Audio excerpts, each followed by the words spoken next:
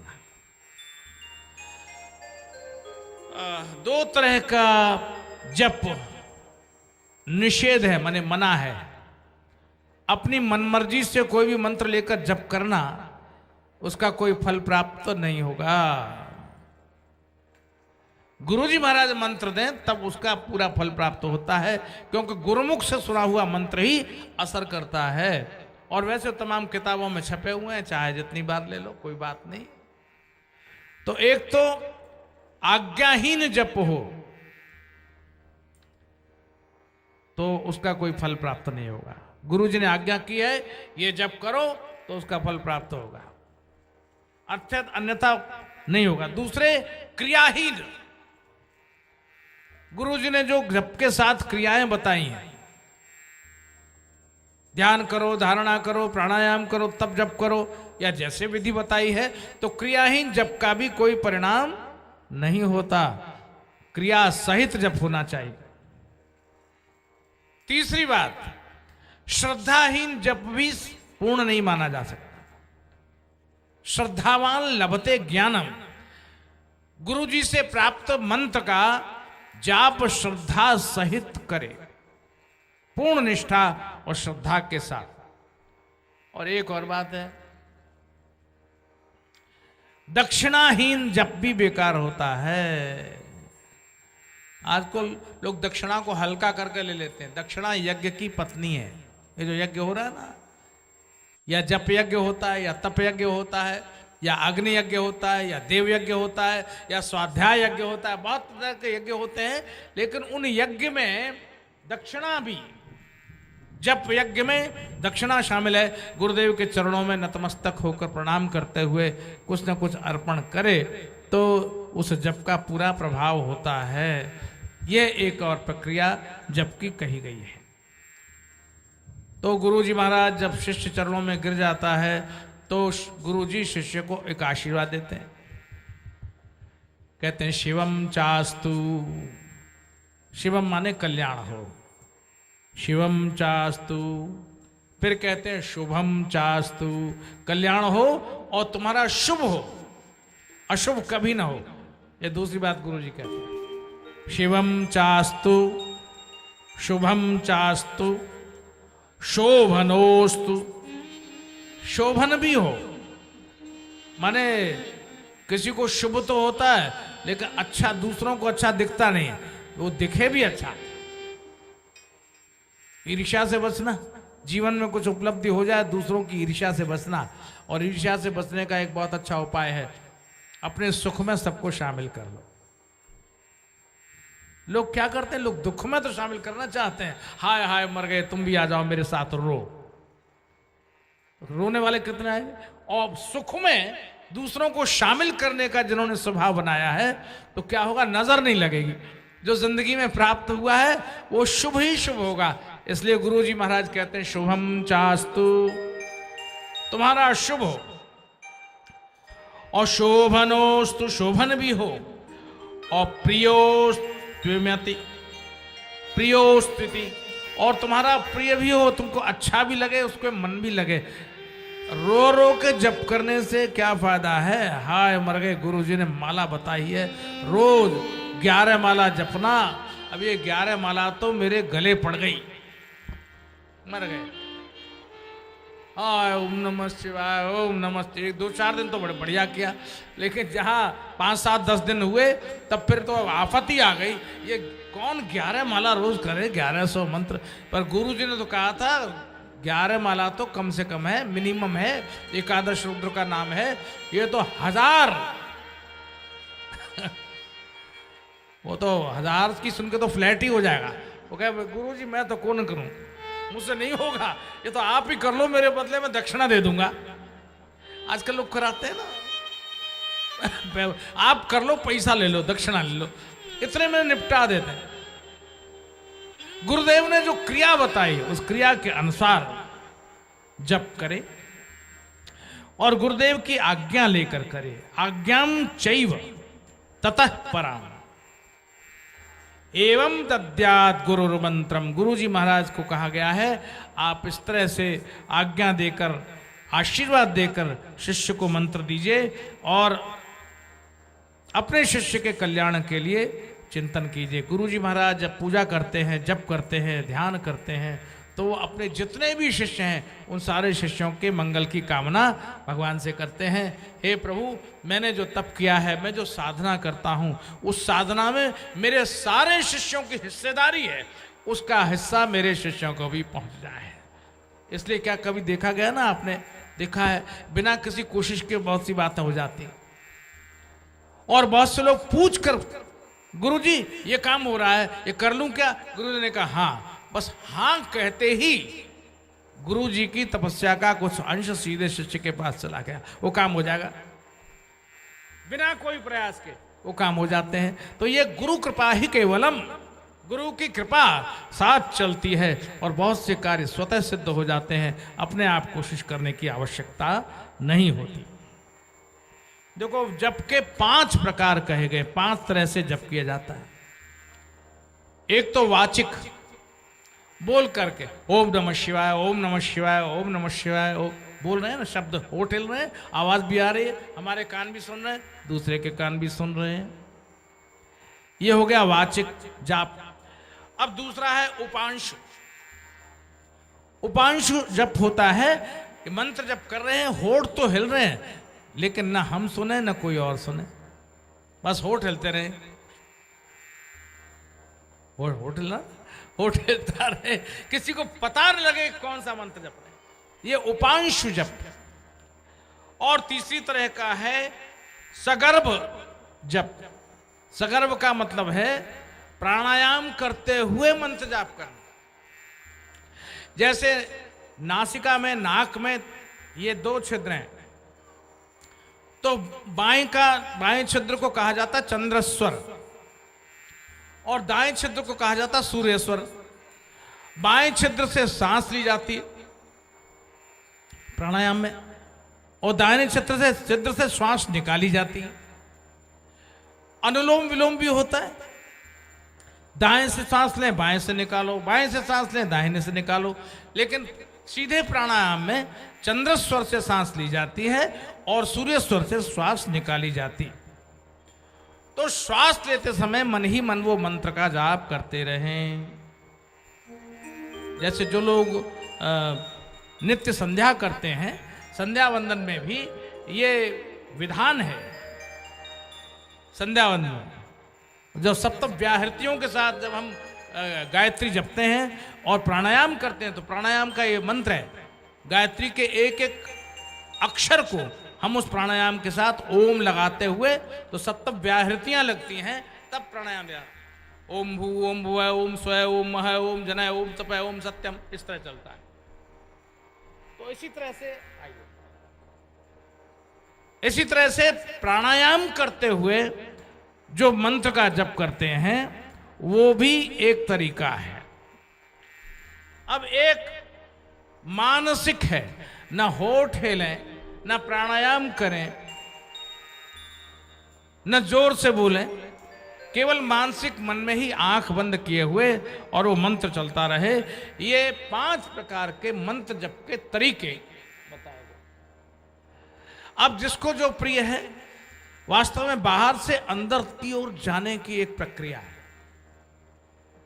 पहले व्यक्ति बाहर रहता है फिर अंदर जाता है। अंदर से बाहर नहीं आता। जो अंतर्मुखी हो जाता है, अंतरंग में पहुंच जाता है, उस परम आनंद की उपलब्धि के लिए जब अंदर ही अंदर जप चलता रहता है और बाहर प्रकट नहीं होता, तो ऐसा ये मानसिक जप भी कहा गया है। इस तरह ये 5 प्रकार के जप का वर्णन किया गया। अब शिवपुराण का कहते हैं आचार परमो धर्म, आचार परमं धनम, आचार परमो धर्म, आचार परमं धनम, आचार परमा विद्या, आचार परमा गतिः।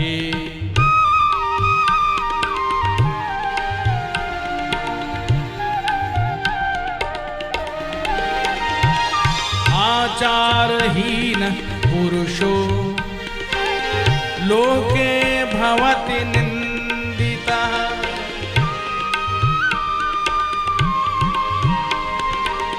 आचारहीन पुरुषो लोके भवति निंदितः, परत्र च सुखी न स्यात्, तस्मादाचारवान् भवेत्। यह है शिवपुराण का बहुत महत्वपूर्ण सूत्र है।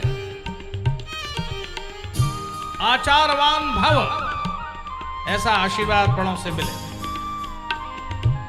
जिसके जीवन में चरित्र नहीं है, जिसके जीवन में आचरण नहीं है। लोग चरण तो पकड़ते हैं महापुरुषों के, थोड़े से आचरण भी पकड़ लो। चरण पकड़ने की दौड़ बहुत लंबी है। भगवान के चरण पकड़ो, संतों के चरण पकड़ो, महात्माओं के पकड़ो, विद्वानों के पकड़ो, महत्पुरुषों के पकड़ो, लेकिन आचरण, चरण भी पकड़ो, आचरण भी पकड़ो। और ये बड़ी महत्वपूर्ण बात है। महाराज, ज्ञान तो आप बहुत अच्छा देते हो, लेकिन बाकी समय में आपकी दिनचर्या क्या है? लोगों की आंख इस पर भी होती है। आपकी दिनचर्या क्या है? सुबह उठते हो तब क्या करते हो? दोपहर को आप क्या करते हो? शाम को आप क्या करते हो? रात्रि में शयन से पहले पहले तक आपकी दिनचर्या क्या होती है? आपके आचरण का लेखा जोखा समाज बड़ी कड़ी आंख से देखता है, और जहां पकड़े गए वहीं आचारहीन को समाज में कोई प्रवेश नहीं। इसलिए आचार है परमो धर्म है, आचार ही परम धर्म है। बहुत आवश्यक है इस बात को समझना। और आचार है परमम धनम, आचरण ही परम धन है। इसे लॉकर में नहीं रखना है, इसे शरीर के साथ, आचरण के साथ रखना है। सबको दिखता है, खुली तिजोरी है, यहां कोई ताला नहीं है, लॉक नहीं है, हर कोई आए, आचरण से समझे कि हम कौन है। महात्मा गांधी से किसी ने पूछा, सत्य का कुछ उपदेश कीजिए। आपने सत्य पर बहुत कुछ कहा है, सत्य पर कुछ बताइए। महात्मा गांधी ने कहा, मेरा जीवन ही उपदेश है, मेरा जीवन ही उपदेश। मुझे देखो, मैं जो करता हूं, मेरी जो दिनचर्या है, मेरा जो स्वाध्याय है, मेरा जो आचरण है, मेरा सत्पथ की ओर चलने का विचार है, समाज को सुधारने के लिए, राष्ट्र को उन्नति की ओर ले जाने का मेरा जो चिंतन है, आप उसको देखिए और उसी को अपनाइए। ये सदाचार। इसलिए ये भी कह दिया, चाहे कोई बहुत अधिक विद्वान हो, पढ़ा लिखा हो, बोलने में भी बहुत श्रेष्ठ हो, लेकिन अगर वो आचारहीन है। क्यों? रावण कौन था? महापंडित था, महापंडित। जैसा रावण ने तांडव लिख दिया ना, अच्छे कुछ नहीं कर सकते। शिव तांडव स्तोत्र रावण का लिखा हुआ बड़ी बड़े लोगों की खोपड़ी में नहीं घुसता है। क्या शिव तांडव स्तोत्र है, वाह! मैं जब छोटा सा था 5 साल का, तो मुझे पढ़ाने आते थे एक विद्वान पंडित जी थे, तो मुझे गणानान तो सिखाते थे और छोटा बड़ा जो कुछ भी था प्रारंभिक शिक्षा। तो उन्होंने कहा कि भाई देखो तुम्हारे बोलने में थोड़ा सा स्पष्टता नहीं है। तो मैंने कहा मैं सीख जाऊंगा धीरे धीरे। बोले नहीं, तुम ऐसा करो, तुम जो रोज शंकर जी के मंदिर में जाओ। 5 साल की आयु मेरी थी। बोले शंकर जी के मंदिर में, नगर से बाहर मंदिर है, और वहां शिवतांडव स्तोत्र रोज शंकर जी को सुना। ये मेरा नियम हो गया और मैंने वहां शिवतांडव शुरू कर दिया। शुरुआत में थोड़ा जबान पे चढ़ा नहीं, तो जो लोग तोतले हों और शब्द स्पष्ट नहीं आता हो, जिनकी जबान लड़खड़ाती हो, और जो लोग क्या करें, बड़ी खेद की बात है आज की स्थिति ऐसी हो गई, न तो लोग शुद्ध हिंदी जाने, न लोग शुद्ध संस्कृत जाने, और न शुद्ध अंग्रेजी जाने। They cannot speak even a single word clearly. Their accent is not good. ये शंकर जी की कृपा है। कोई भी भाषा, अब हम जहां जाते हैं वहीं रम जाते हैं। यहाँ आओ तो मारवाड़ी बोलो, पंजाब जाओ पंजाबी बोलो, उत्तराखंड जाओ वहां की बोल लो, ब्रज में जाओ ब्रजभाषा बोल लो, गुजरात में जाओ गुजराती बोलो। और शंकर जी ने ऐसा दे दिया कि जहां जाऊं वहीं वही बोलते चले जाते हैं। ये शिवतांडव स्तोत्र का फल है। मैं लोगों से भी कहता हूं, आप भी कोशिश करो और भगवान शिव के मंदिर के समक्ष शिवतांडव स्तोत्र का पाठ करो। तुम्हारी वाणी एकदम शुद्ध हो जाएगी और सरस्वती थिरकती हुई वाणी पर नर्तन करने लगेगी। और रोम रोम थिरकने लगता है। धराधरेन्द्र नंदिनी कुचाग्र चित्र पत्र का प्रकल्पनैक शिल्पनि त्रिलोचनैरतिर्मम धगत धगत धगत ज्वलल्ललाट पट्ट पावके किशोर चंद्रशेखर रति प्रदीक्षणं मम।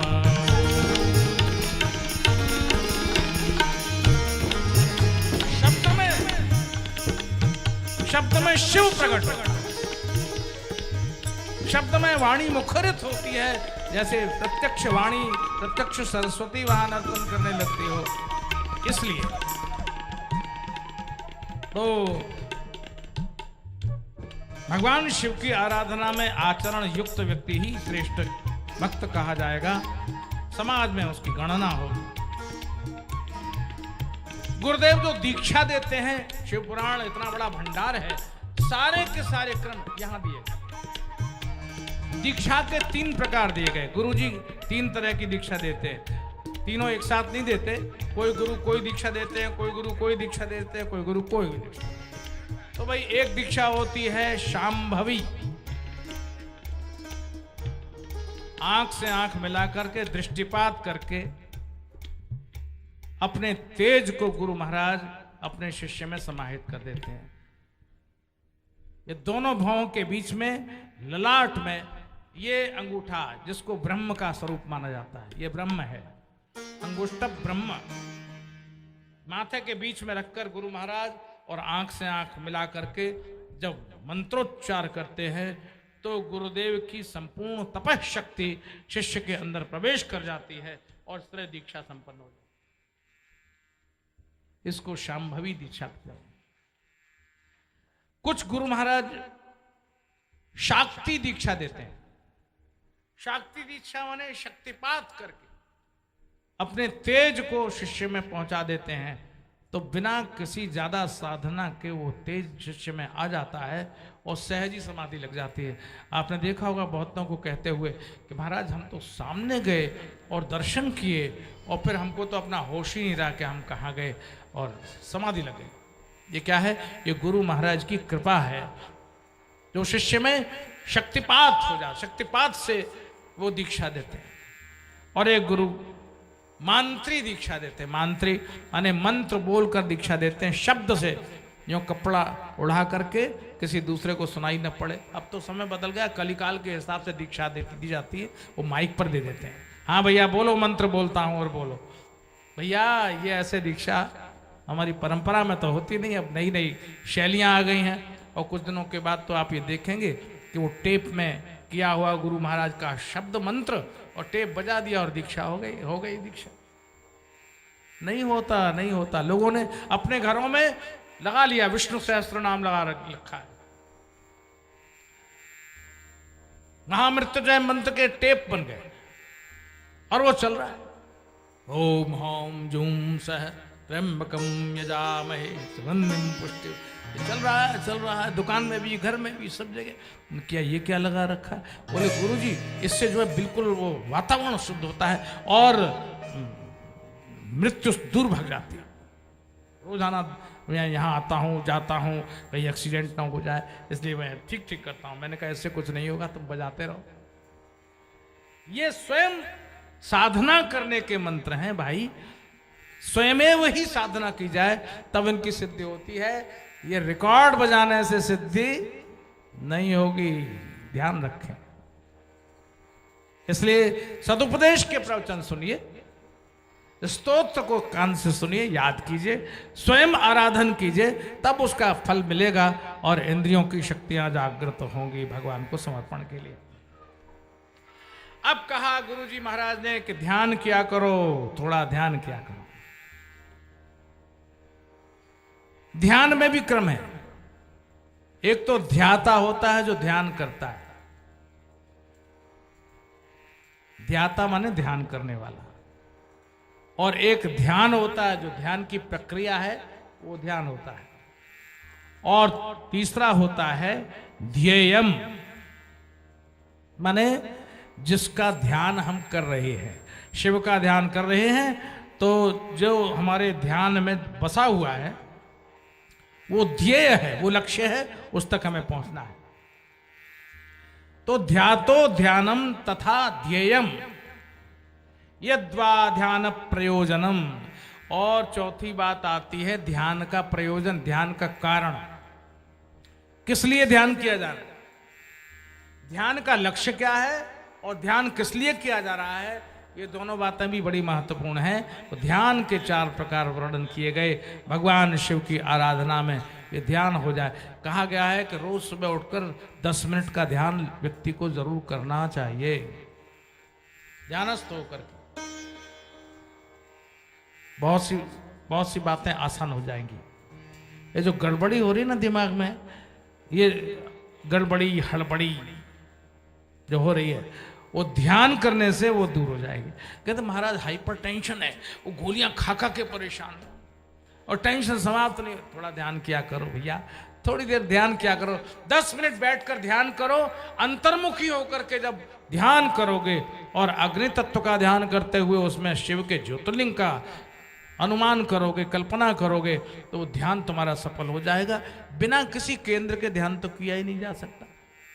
प्रणव का ध्यान करो, ओम का ध्यान करो, अग्निबिंदु का ध्यान करो, शिवलिंग का ध्यान करो, कोई एक ध्यान का केंद्र बना करके 10 मिनट, ज्यादा नहीं 10 मिनट भी जो लोग सुबह सुबह ध्यान करते हैं वो बहुत से मानसिक तनाव से मुक्त हो सकते हैं। ये शिव पुराणकार कहते हैं। लोग कहते हैं आज कथाओं का क्या महत्व है, आज कथाओं का ये महत्व है। आदमी परेशान है, इसमें से कुछ ना कुछ तो मिल ही जाएगा जिंदगी के लिए।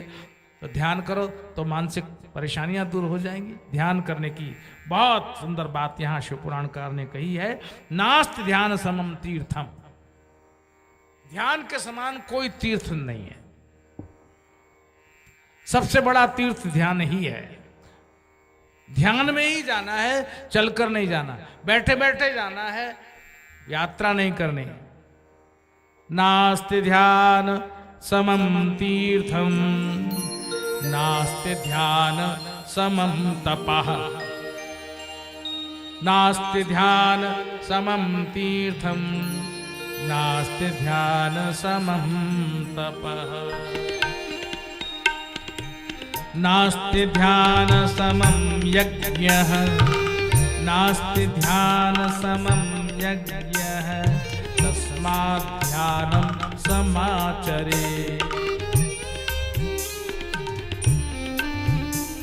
ध्यान के समान कोई तीर्थ नहीं, ध्यान के समान कोई यज्ञ नहीं, ध्यान के समान कोई तप नहीं। इसलिए ध्यान का ही आचरण करना चाहिए। ओम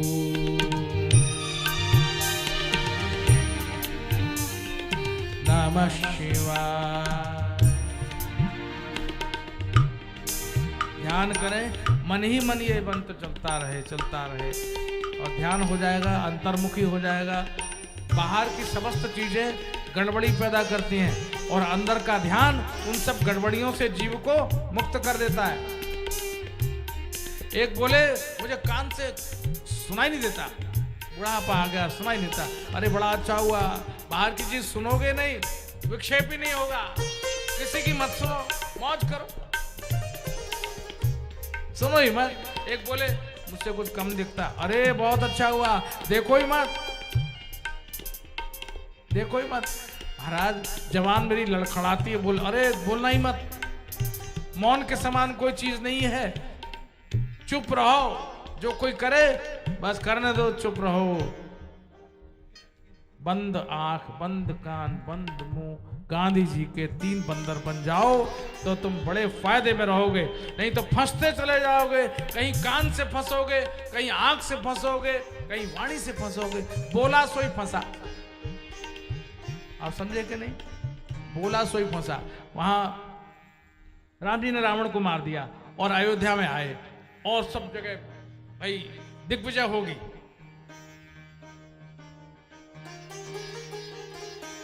भगवान ने बहुत सारे यज्ञ किए, अश्वमेध यज्ञ किए, दिग्विजय किए।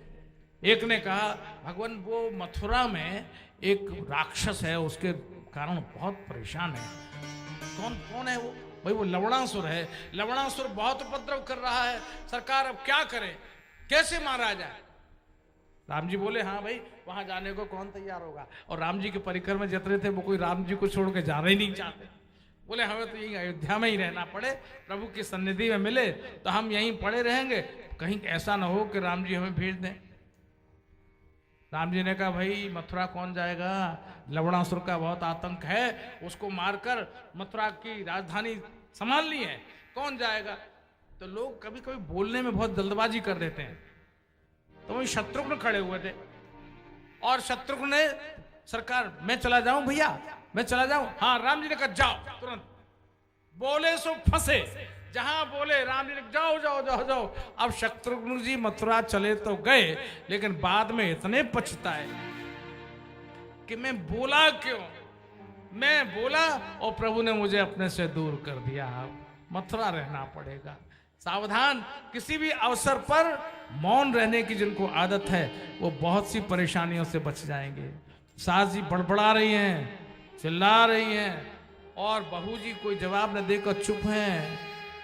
हर बात में बहू हाँ माँ जी, हाँ माँ जी, हाँ माँ जी। सास कहती बहू बड़ी अच्छी है, तो कुछ जवाब नहीं देती है, तो बची रह गई। और जहां जवाब दिया वहीं शुरू हो गया महाभारत। आओ हथियार निकल आए, अपने अपने पल पर तड़प लड़ाई शुरू हो जाएगी।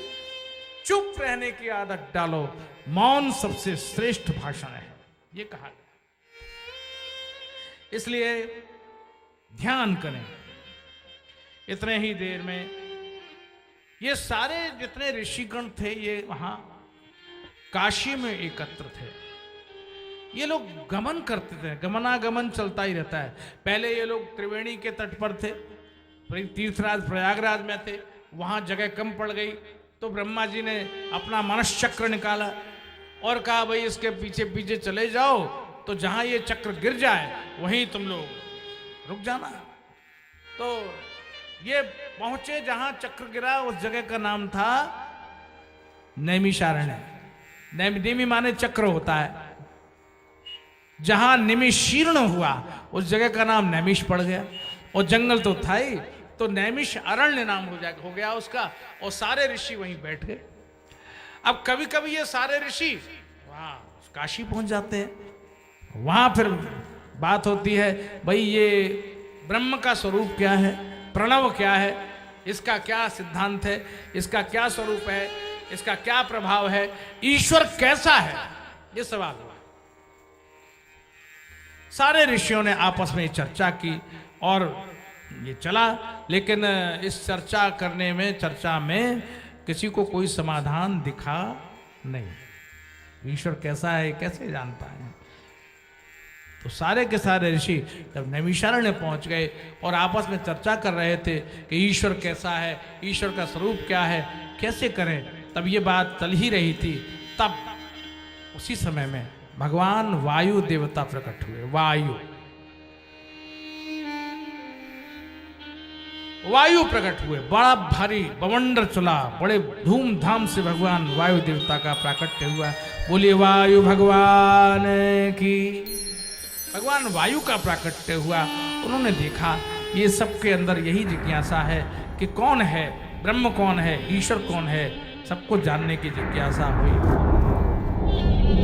तो निर्णय हुआ इस जगत में एक शक्ति है जिसको जानना बहुत कठिन है। यतो वाचो निवर्तन्ते, जहां जाकर वाणी लौट आती है और शब्द बोलना भी चाहता है तो भी उसका वर्णन नहीं कर सकता है, जिसकी अनुभूति नहीं हो सकती, वो कौन है? वही ब्रह्म है। यूं तो वायु ने एक तिनके को कहा मैं उड़ा दूंगा, न वायु उड़ा सका और न अग्नि जला सका। तो सबके सामने दिक्कत आ गई, ये क्या है तिनका? उपनिषदों में इस तरह की जो कथाएं आई हैं वो ईश्वर के ब्रह्म शक्ति का उदाहरण दिया जाता है। ईश्वर इतना समर्थ है कि उसको हिलाना, उड़ाना, जलाना, सुखाना यह असंभव है। भगवान का सर्वव्यापकत्व तो वहां वर्णन हुआ। ईश्वर सर्वव्यापी है और भगवान के स्वरूप को जानना किसी के लिए भी संभव नहीं।